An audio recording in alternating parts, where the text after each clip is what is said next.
걷기 중독자의 지구 일주입니다.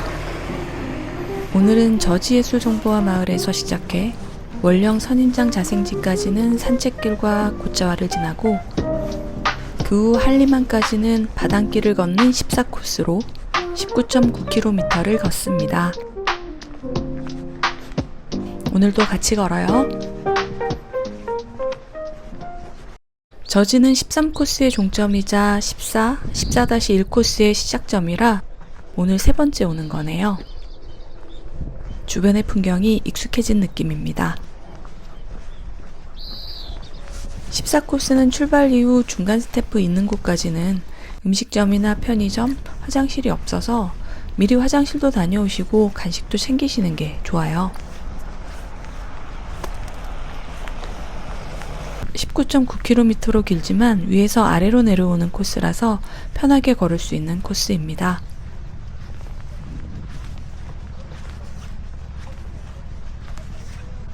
오늘은 반은 초록색 숲과 밭길을, 반은 파란 바닷길을 걸어요.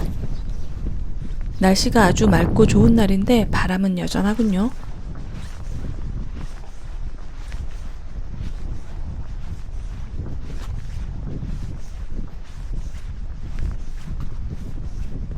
사유지 농로로 들어갑니다.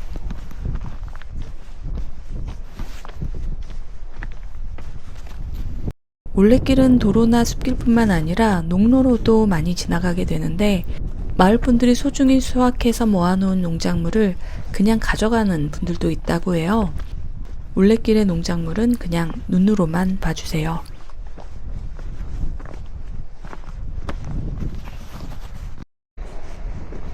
지도를 보니까 길을 크게 돌아가게 되는 거군요.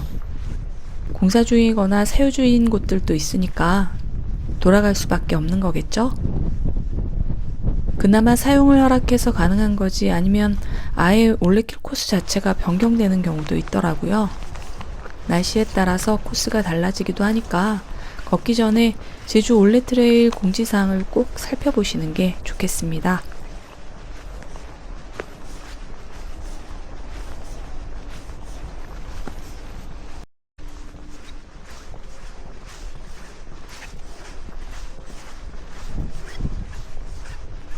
소목장이 보입니다.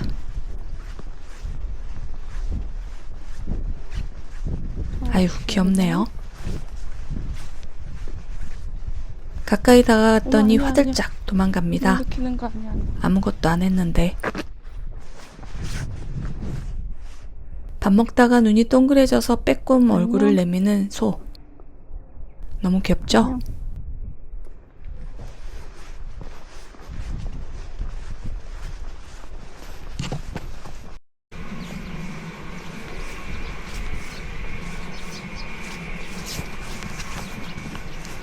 농로와 넓은 들판을 번갈아 지나갑니다.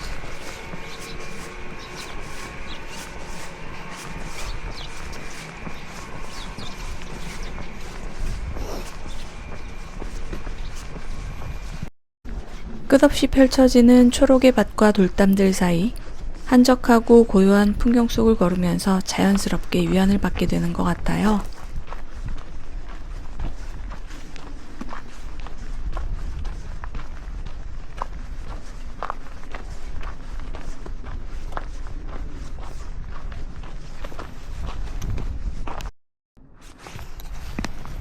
오시록한 농로로 들어갑니다.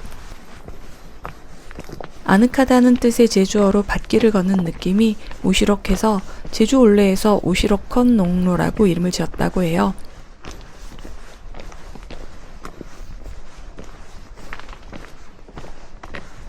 밭이 초록색으로 풍성해지면 더 오시록함을 느낄 수 있겠죠?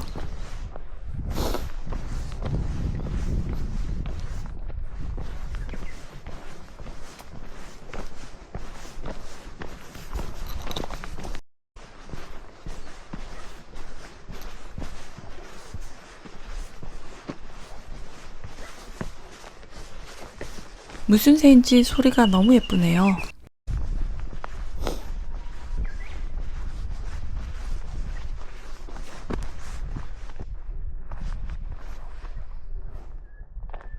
이건 또 다른 새인 것 같은데.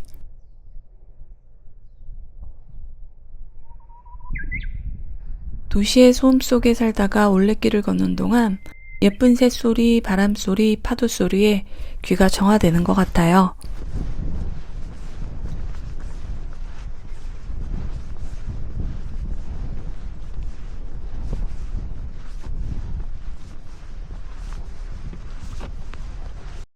왔던 길을 돌아봅니다. 얼마나 왔나? 그리고 앞으로 보는 풍경 말고 뒤로 보는 풍경은 또 다른 느낌을 주니까요.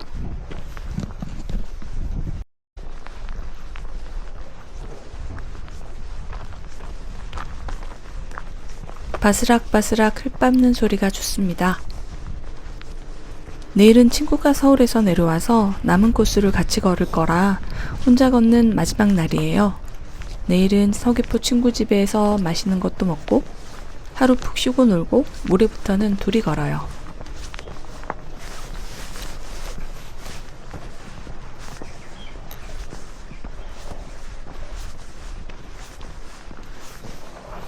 여기는 굴렁진 숲길입니다. 움푹 패인 지형을 제주어로 굴렁지다 해서 지은 이름으로 울퉁불퉁한 숲길이라서 돌이 많으니까 걸을 때 조심해야 해요.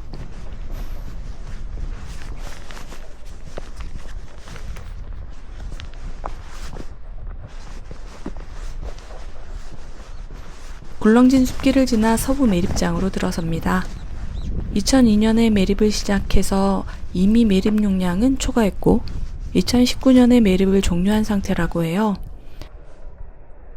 처음에는 몰랐다가 바닥에 깨진 유리들이 많아서 뭔가 하고 찾아봤더니 쓰레기 매립장이었더군요.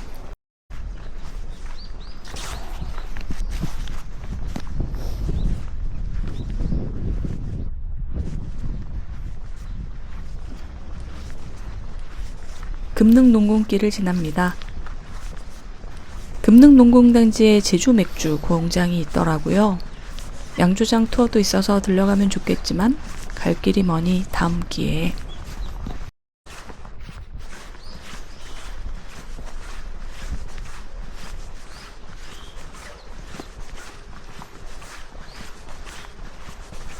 이제 숲길도 거의 끝나가는 것 같아요.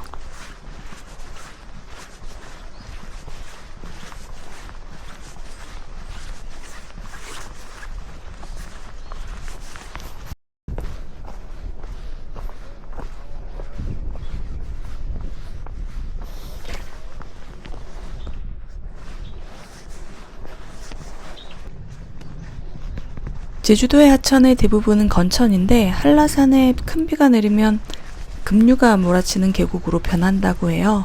그래서 산지에 큰 비 예보가 있으면 한천 출입을 삼가해야 한다고 해요. 신기하죠?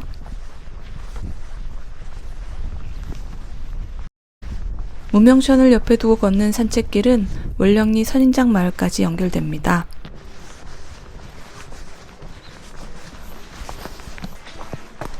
선인장이 보이기 시작합니다. 음악을 틀어놓고 걸으니 기분이 살랑살랑 좋네요.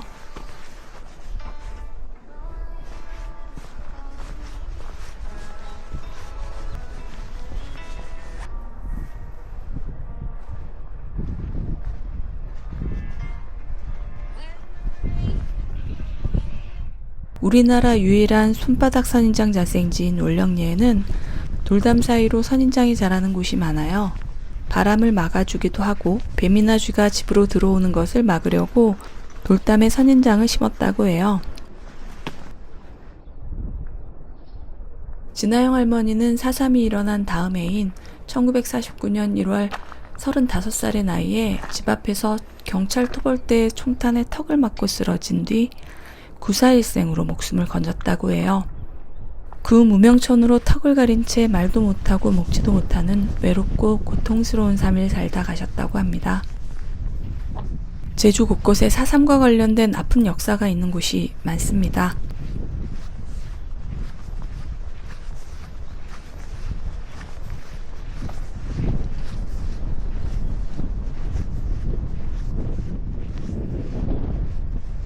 저 멀리 풍력 발전기도 보입니다.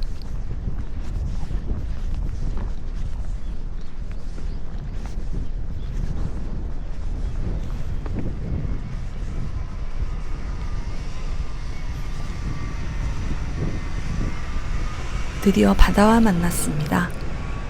중간 스탬프 찍는 곳도 바다를 만나는 곳에 있어요.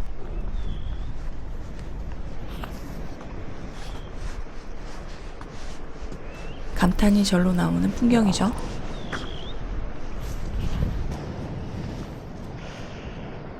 중간 스탬프 찍고 평상에서 잠시 쉬어가야겠어요. 이런 풍경을 그냥 지나치긴 아까우니까요.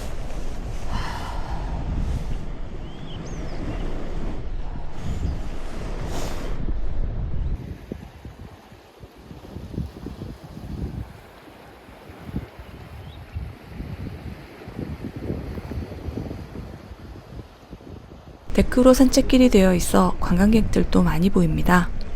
선인장이 이 마을에 자라게 된 이유가 여러 가지 썰이 있는데, 선인장 씨앗이 원산지로 알려진 멕시코에서 해류를 타고 이곳까지 밀려와서 모래땅이나 바위 틈에 뿌리내린 걸로 보고 있다고 해요. 이제 바다를 바로 옆에 두고 걷습니다. 돌이 고정되어 있는 게 아니라서 조심해야 돼요.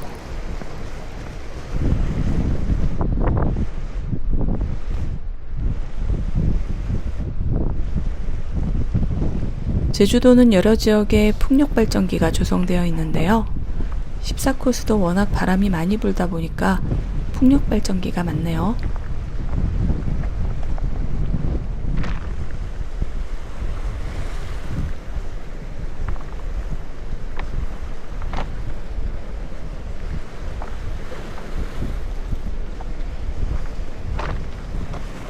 돌길이라 아래를 보며 집중해서 걷다가 잠시 서서 맑은 바다와 파도 소리를 들으면 완벽합니다.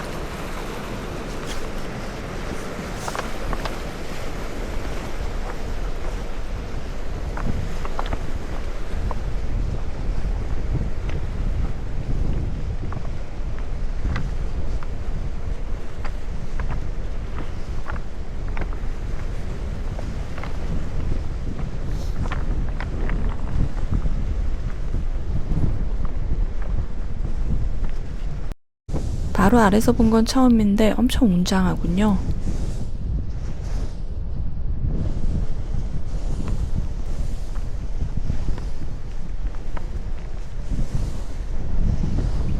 울퉁불퉁한 바닷길 너머로 비양도가 보입니다.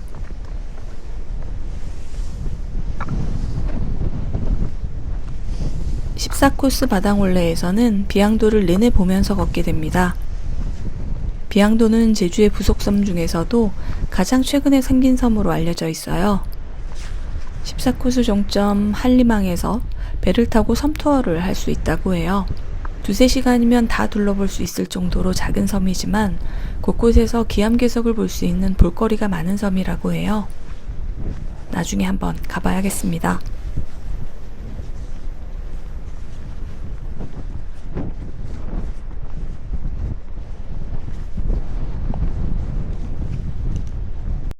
강낭콩과 비슷하지만 독이 있어서 먹을 수 없는 콩으로 물질을 해야 하는 해녀들이 원치 않은 임신을 했을 때 먹었고, 때로는 목숨을 잃는 경우도 있었다고 해요. 마음이 짠해집니다.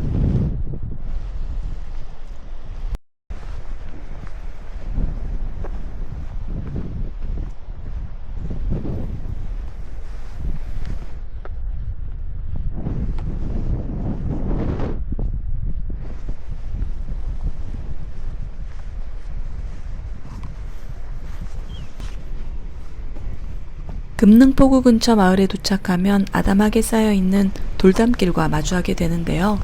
돌담이 쌓인 마을길은 바닷길과는 또 다른 정감 있는 풍경으로 다가옵니다.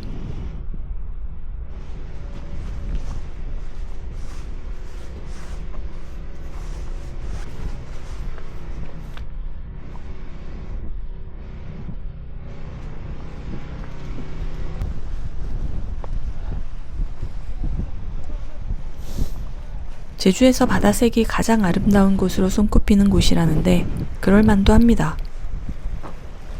바다색이 미쳤어요.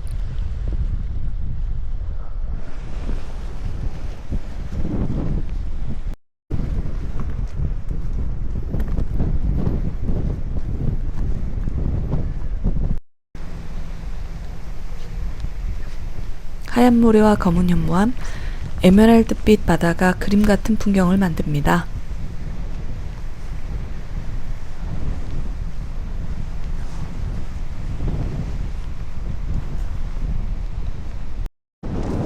모래 유실을 최소화하기 위해 11월에서 6월까지 비사방지막으로 백사장을 덮는다고 합니다.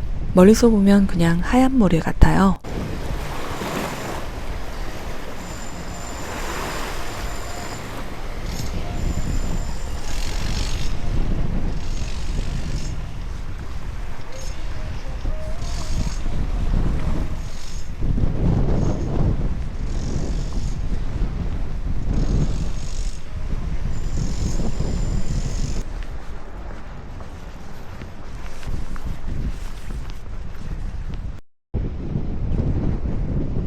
거대한 돌로 고인돌처럼 만든 마을 쉼터가 보입니다.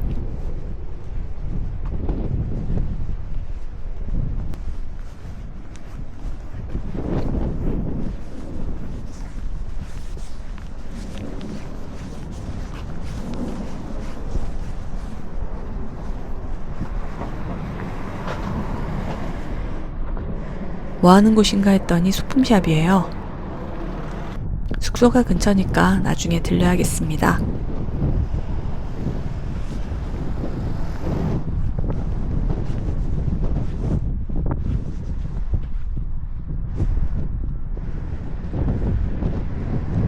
역시 바람이 힘차게 붑니다.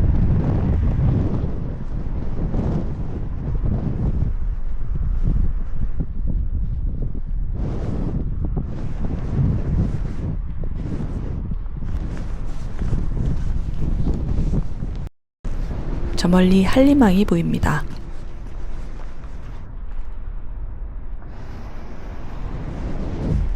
한림항은 제주 서부 지역에서 제일 큰 항구로 비양도를 잇는 여객선이 있는 항구이자 시멘트, 감귤 등의 화물을 실어 나르는 화물항이기도 합니다. 화물차도 많이 보이고 배도 많이 보이죠.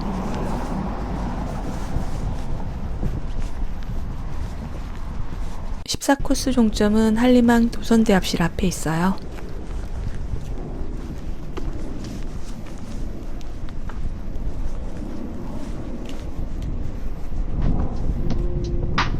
오늘 또 끝?